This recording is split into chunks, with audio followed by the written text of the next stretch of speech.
Where does sleep anxiety stem from? It stems from three things. It stems from uncertainty, obsession, and control. And in this video, we're going to be tackling all three roots of your sleep anxiety to help you not only sleep better tonight, but provide you with some really practical tools that you can use over the long run to help you end your insomnia and your sleep anxiety good.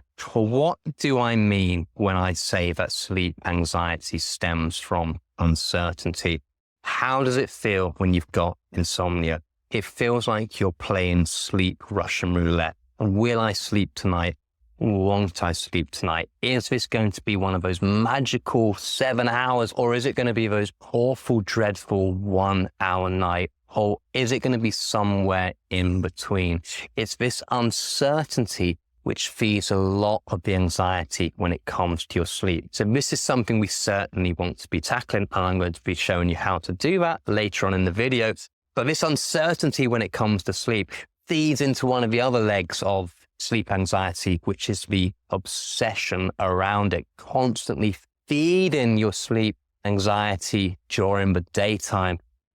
Googling Andrew Huberman, what's the next sleep stack supplement he's going to be offering and selling me?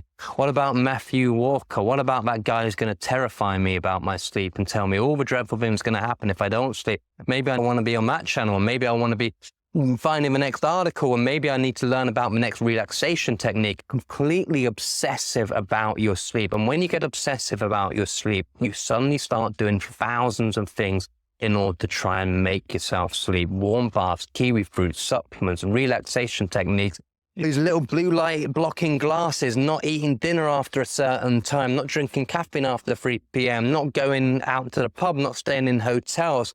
You're trying to do everything you can in order to try and appease your insomnia. Everything you do during the daytime is through the lens of, will this help me sleep or will this hinder my sleep? Obsession, obsession, obsession.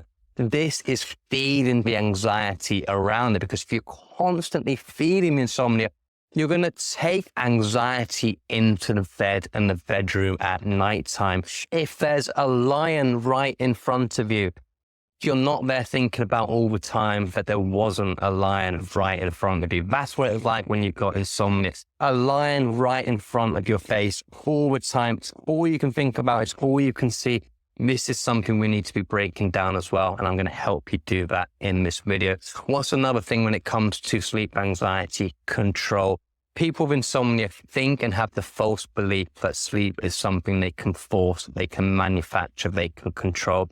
It's why you start doing all the thousands of things in order to try and force yourself to sleep at nighttime, the meditation, the relaxation. This is all about control, and it all comes from the false premise that sleep is something that you can manufacture. If I do this in the right order, if I take Andrew Huberman's sleep stat supplements at the right time, then I might slightly increase my chance of being able to sleep tonight.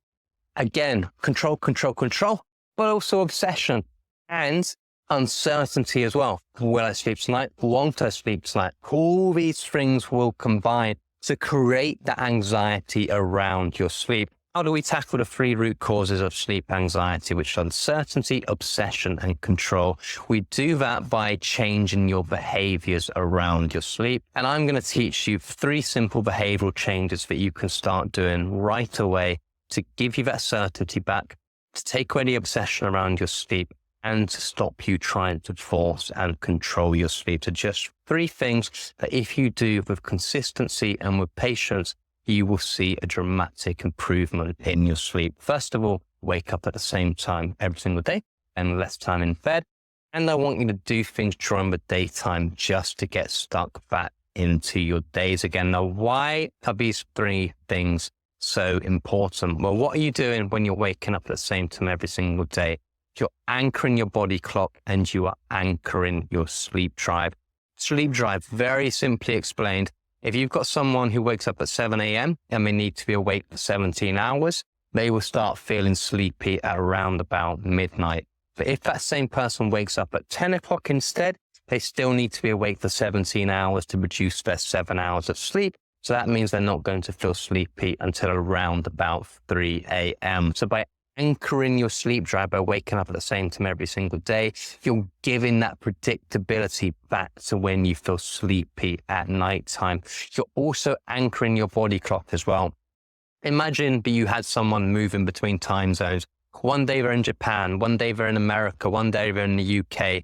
Their body clock is never going to know where it stands, and so they are not going to sleep well. Your body clock is designed to keep you awake during the daytime, and it's designed to help you feel sleepy at nighttime. So if you've set your body clock like an actual clock, and the body clock is so sensitive to timings, you will find that it will start working for you rather than against you. So I've got loads of videos on this channel about the body clock and the sleep drive. Do check them out, and I'll cue some up at the end of the videos. But yeah, please start waking up at the same time every single day over an extended period, and you will find that the predictability of your sleep becomes far more certain when your sleep becomes more predictable. Obsession, control, fear, worry around your sleep comes down. Sleep anxiety comes down as well. I also want you to spend less time in bed. So why is this important? Well, people with insomnia tend to massively extend the amount of time they spend in bed because they become convinced the longest they spend in there, the greater likelihood there is of sleep happening.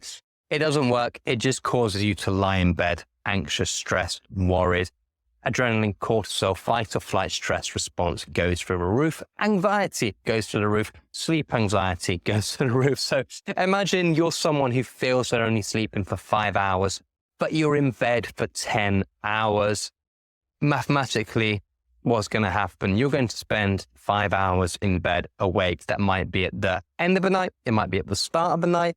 It might be during the middle of the night.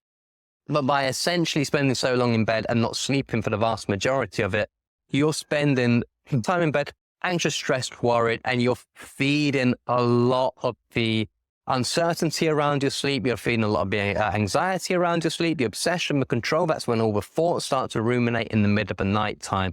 Think about the time you used to spend in bed when you're a good sleeper and start moving back in that direction. If you don't know how much time to spend in bed because you can't remember time when you're a good sleeper, check out the video I'm going to cue up at the end of this video as well. It's going to massively help you. I also want you to start doing things during the daytime that you enjoy, not to feed your insomnia, not to fight with your insomnia, just to get back to the person you used to be before you had your condition.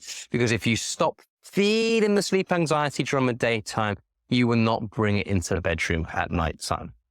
3 simple things. Simple, not easy. Overcoming insomnia never is. I know, I had it for 20 years, but I'm free of it now. And if you really want to know how I got free of it, check out sleepz.com for a step-by-step program, which would take you from A to B, from insomnia to the best sleep of your life. Really hope you enjoyed this video. I'll see you on the next one.